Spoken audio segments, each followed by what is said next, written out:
سلام و درود بچه‌ها، بنده سامی هستم و به چنل خودتون یعنی ارگ نوازی خوش اومدید. به درخواست یکی از بچه‌ها که گفته بود صفحه ریتم ارگتو در یه ویدیو نشون بده، خلاصه دارم این ویدیو رو میگیرم. اما لازم دونستم یه توضیح کوتاه راجع به ریتم بدم، یعنی هر آنچه که خودم تجربه دارم که حالا بی محتوا هم نباشه دیگه ویدیو.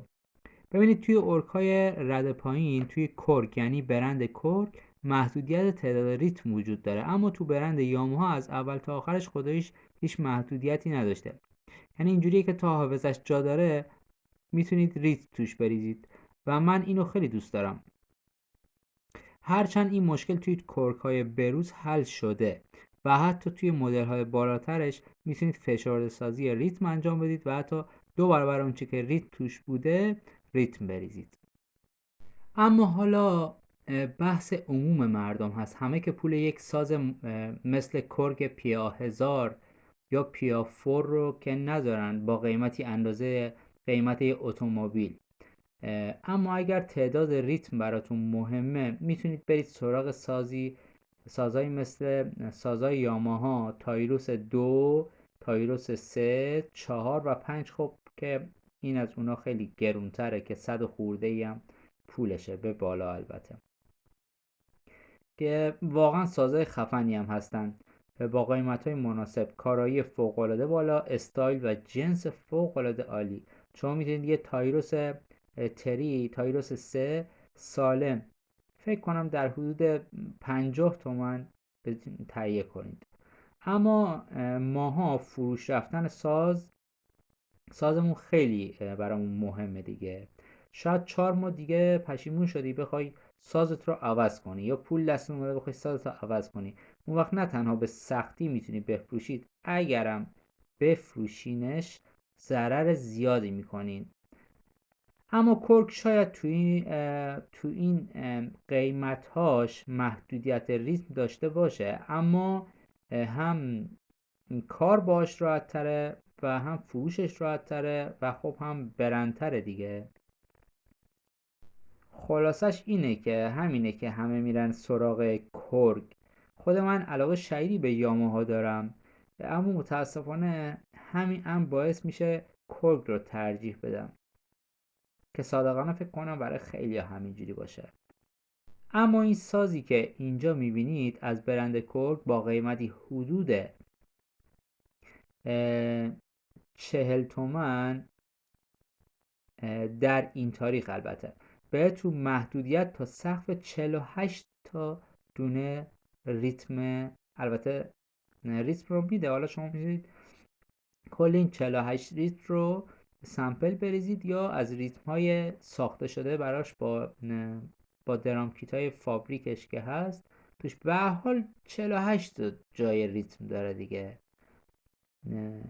که قرار الان یه ست برنامه که من تو سازم هست رو با هم بشنویم. من این برنامه خیلی قدیمیه، این فلش از یکی گرفتم و خیلی هم ازش خوشم اومده و با همینم دارم کار میکنم.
واقعا جذاب بود، گفتم براتون پلیش کنم. هر ریتمی برای خودش اینترو داره، اینم اینترو این ریتم.